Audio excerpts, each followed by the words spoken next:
So I left New England. I went to New York City. I've been around the country for the last, oh gosh, now I graduated from college in 96. So that's like 23 years ago.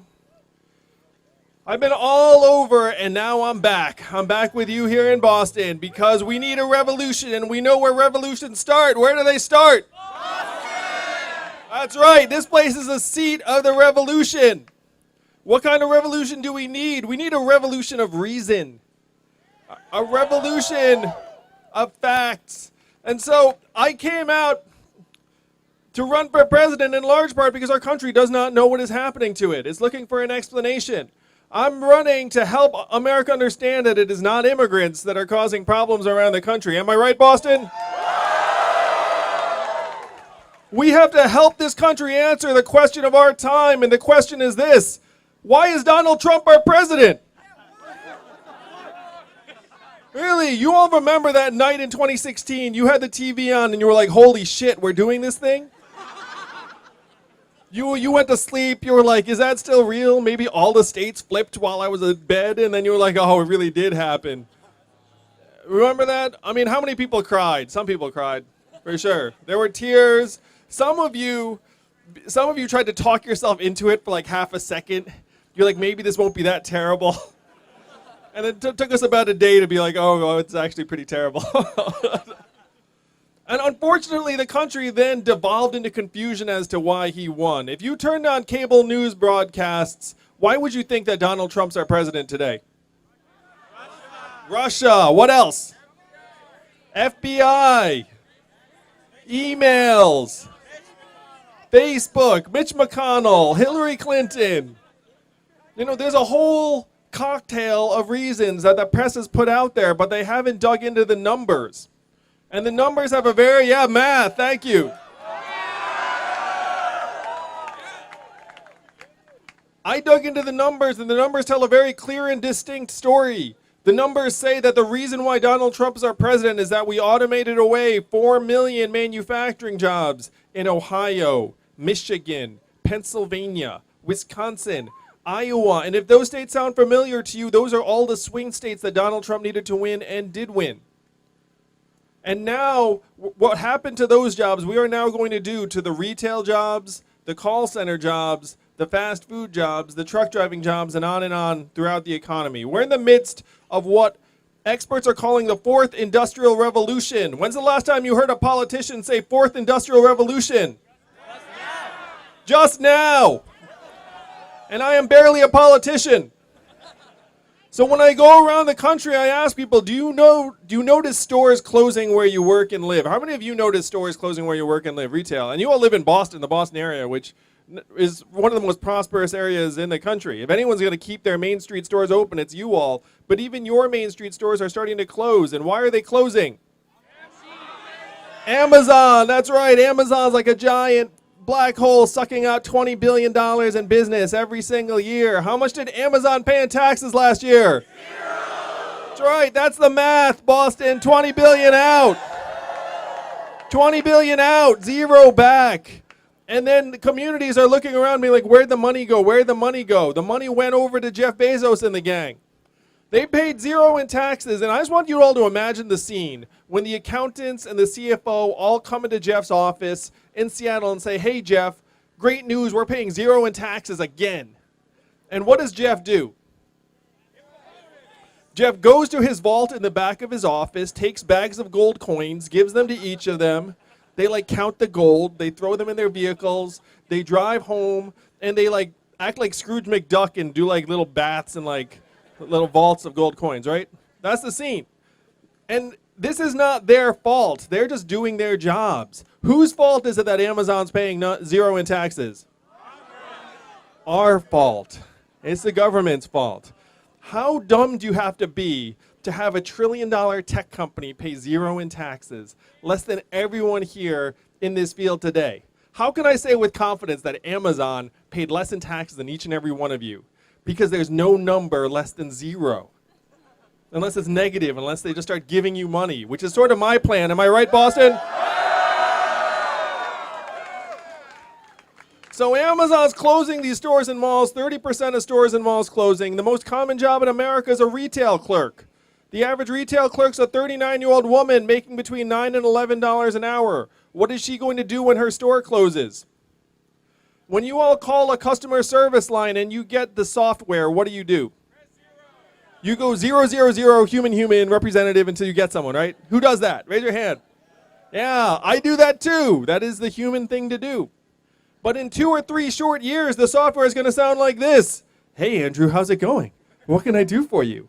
It'll be fast, efficient, a little bit seductive, apparently. But it's going to be so good that you might not even realize it's software. What is that going to mean for the 2.5 million Americans who answer a phone for a living right now and get paid $14 an hour? I just spoke to a group of 70 CEOs, and I asked them, how many of you are looking at having AI and software get rid of your back office workers? Guess how many hands went up out of 70? All 70, that's right. Yeah, at least one of them was lying. But I'm sure 69 of them were telling the truth. And you know their hands went up because they could be fired if they don't make that move. If a company comes and says, I can get rid of your 1,000 call center workers with this software, and you don't sign that deal, they will fire you the next quarter. This system is arranged to do exactly what it's doing, which is push more and more people to the curb. I'm going to go through one more big example because it's so important to our country. Driving a truck is the most common job in 29 states in this country. There are 3.5 million truck drivers in the United States of America. And my friends in Silicon Valley, how many of you all work in technology or study tech? I have a feeling, yeah, you have that look about you. I'm just kidding. Well, we're in Boston. This is like one of the smartest cities in the country. I know there are a lot of people working tech here. So how many of you have friends who are actually working at companies that are designing self-driving cars and trucks? Some of you. Me too. And they tell me that they are 98% of the way there. Now, why are so many smart people working on self-driving cars and trucks? For the money. $168 billion a year in economic incentives to automate away truck driving. Think about that number for a second. $168 billion a year. That is a staggering, almost unimaginable amount of money. If you have that much gold waiting for you at the end of the rainbow when you're an investor and someone comes to you and says, hey, I've got this company that's going to help automate away truck driving, all you have to do is invest $500 million, you actually make that bet because you see the $168 billion at the other end. So you have some of the smartest people in the country working on it right now, and they tell me that they are 98% of the way there. Now, that sounds like a lot, but 2% is a pretty big error rate when you're talking about semi-trucks. Am I right? You can't have semi-trucks just smashing into things and be like, oh, it happens 2% of the time. And self-driving trucks are really bad with something called snow, because they rely upon road markings to figure out what the heck to do. So the plan to address weather is they're going to equip these trucks with something called teleoperating software. So there's going to be a teleoperator sitting in a warehouse in Nevada or Arizona, and then this truck's going to be equipped with cameras on the front. And when the computer's not sure what to do, then the teleoperator is going to beam in using 5G from Nevada into the truck, drive it like a video game, and then beam out when the computer is confident again that it knows what to do. What do you all think the ratio is going to be between teleoperators and the current 3.5 million truckers? Maybe 1 to 100, maybe 5 to 100, maybe 10 to 100.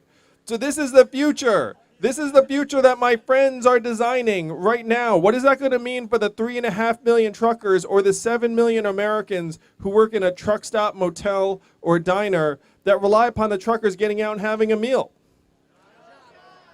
This is the fourth industrial revolution, and this is why Donald Trump's our president. He is not himself the cause of all the problems. He is a symptom. He's a manifestation.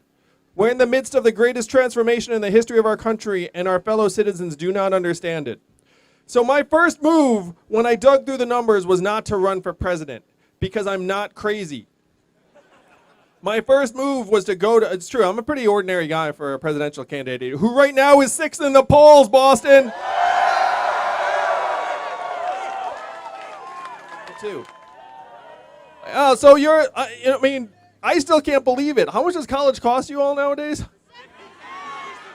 $65,000 a year, $70,000 a year. That's like $250,000 to educate a young person. And then they're like, don't worry about it. We'll give you the loans. We're so helpful. We'll just give you the mountain of debt. And families and students feel like they have no choice but to take the debt. That's why we're up to $1.5 trillion in student loan debt, up from less than $100 billion in 1999. Think about that growth. Less than $100 billion, up 15-fold in 20 years.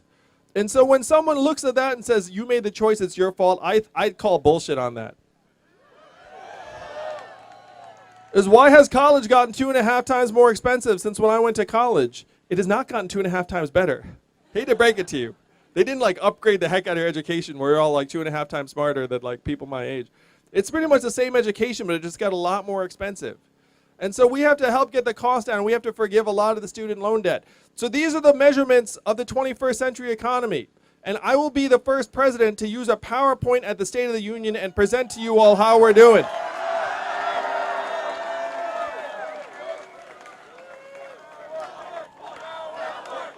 PowerPoint, PowerPoint, that's right, Boston. Yes, the nerdiest campaign in American history. But this is what the American people want and need to see anyway. I mean, what's going on with the State of the Union addresses now? Holy cow, right? I mean, those things have become so bizarre and borderline unwatchable. So my States of the Union would actually say, it's all right, here are the measurements. 8 Americans are dying of drugs every hour. That's horrifying and unacceptable. So we're going to get that rate down by 50% in the next 4 years, and I'll report back to you how we're doing. That's the only way you can make progress. If you don't have the right measurements, you will never make progress.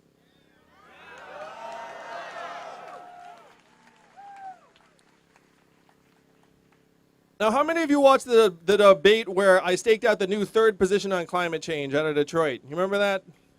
All right, that position number 1 that you're all familiar with, we need to fight climate change as quickly as possible. Position number 2, climate change is a hoax. And then Andrew Yang's position number 3, it is worse than you think. Unfortunately, it is getting worse and worse. You see the same studies I do. You see that the ice pack in Greenland is melting at the rate projected in 2070 today. You see the UN report that says we're going to be okay if the majority of the world's population goes vegetarian immediately. You know, you see that the last 4 years have been the 4 warmest years in recorded history, and that our weather is actually palpably getting warmer before our eyes. Unfortunately, there's a proverb that says the best time to plant a tree is 20 years ago. The second best time is today. We should have been working on this feverishly 20 years ago, but we did not. And so now we're going to have to work on it feverishly right now. Am I right, Boston? Yeah! So my plan to address climate change takes into account that it's worse than people think. It takes into account the fact that Americans are even now getting flooded out of their homes, and that we need to start moving climate refugees within our own country. And that we have to not just, frankly, pressure our citizens to do less of the bad. We have to do more of the good. We have to start reversing the harm that we're doing to our climate and to our planet. So that means things like planting lots and lots of trees in vast tracts of land. And we can pay other countries to let us plant trees in their countries and then take care of it. It means doing things like reseeding our oceans and marine life with plankton and seabeds. We have to start actually affirmatively healing our planet, not pretending that if we pollute less, it's going to restore itself, because it will not. And the United States of America, though we like to think otherwise, we're only 15% of global emissions. The rest of the world is 85%, and you all can do the math on that.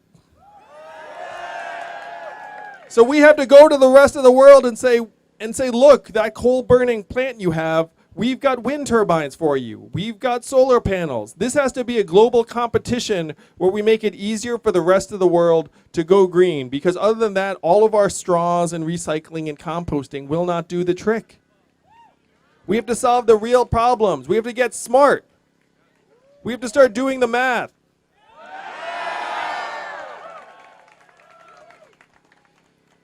So Donald Trump's our president today in large part because he got at least some of the problems right.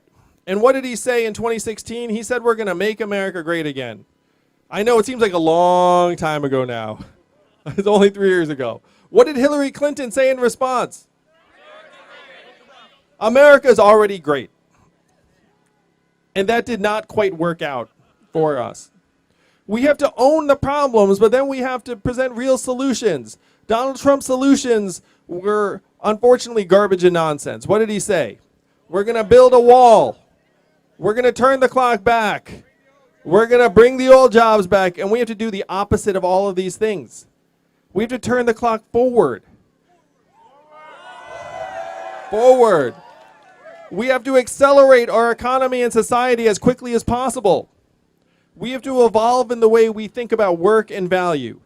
We have to do the opposite of what Donald Trump said, and I am the ideal candidate for that job because the opposite of Donald Trump is an Asian man who likes math. What does math stand for, Boston? That's right, we're going to make America think harder. Now here in Boston, you all have a special place in America. This is the intellectual hub of the country. This is the cradle of the revolution. But you're also proximate to a magical land called New Hampshire. And New Hampshire is the first primary in the state. In February of 2020, the entire world is going to be looking to see what people in New Hampshire do. The last cycle, about 250,000 people voted in the New Hampshire primary. I'm going to do some math. It's fun. You're like, holy crap, there's actually like some math in this. So how many people are running for president right now? 20. It's going to be down to, let's call it 10 by the time the voting starts. I'll be one of the 10. How many New Hampshire voters do we need in February to finish in the top 3 in New Hampshire? This is a little bit of a trick question because it's a bit of a range.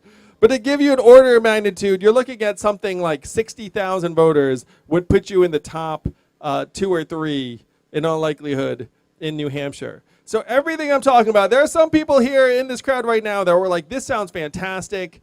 Freedom dividend, new measurements of the economy, the evolution of our society, but we can't make it happen. This guy's ahead of his time. How many of you are thinking that? Raise your hand if you're thinking that. There are a couple of you. Oh, that's good. They're honest. That's good. Most of you, I'm happy to say, are like, oh, we can do this right now. So those of you who had your hands up, what I want to tell you is that if we get 60,000 people in the state of New Hampshire on board with a vision, then imagine the headlines in mid-February of 2020.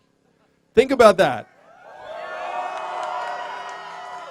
These are the headlines that this group, that we together can make happen.